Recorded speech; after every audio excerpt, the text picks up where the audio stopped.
Hey guys, it's PetLover786 here, and today we are making an easy 5-minute mug cake.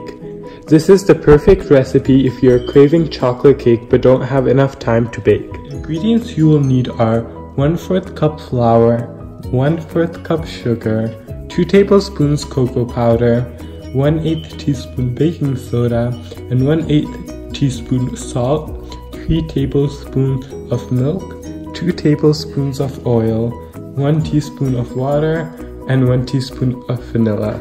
Additionally, you will want 1 or 2 mugs, a bowl to mix in, a spoon, a measuring cup, and measuring spoons.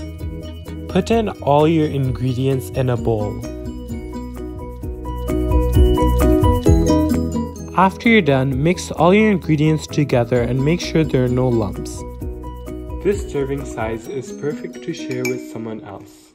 Pour the batter into the mugs. It can be 1 mug or 2 mugs.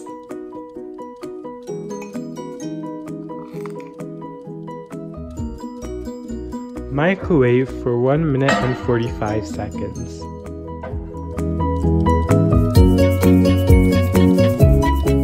Thanks guys, enjoy your delicious treat and make sure to like, share, and subscribe.